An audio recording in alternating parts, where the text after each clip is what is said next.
आपल्या देशातला खतरनाक प्राणी म्हणजे एक बायको.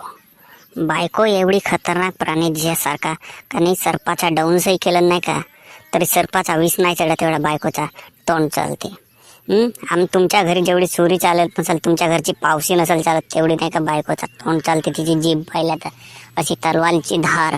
पहिलेच्या राजा महाराजांजवळ जशी तलवार राहायची तशी तिच्या जिभाला धार राहते. एवढी खतरनाक प्राणी असते ती.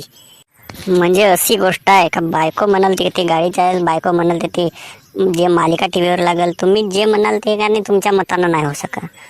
तुम्हाला भेटायला तर तिच्या मताचाच काही नाही तर मोठा झगडा घरी, मोठा खतरनाक काम होते. म्हणून म्हणतो एकटं राहत जा, काय कोणाच्या लफड्यात नको जात जा, कारण नाही तर मोठा लफडा घा. बहीण माहीत नाही आपल्याला जगू दे ना दुसऱ्याला जगू दे, मोठा हेपतबळा काम होते भाऊ. हो, म्हणून कोणाच्या लफड्यात जावा नको, आपल्या घरी राहत जा. मोठा खतरनाक काम भाऊ. म्हणून म्हणतो इष्ट्याला हात लावणं परवडते पण बायकोले हात लावणं नाही परवड, कारण खतरनाक मोठ्या होते बाबा. खतरनाक म्हणजे अशा त्या तुमच्या समोर बोलत तुम्ही त्याच्या समोर बोलूच नाही सका, एवढ्या खतरनाक.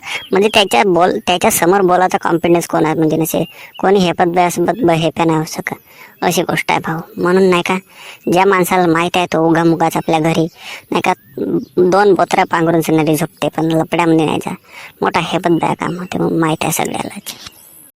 ये बड़ी अच्छी बात कही आप.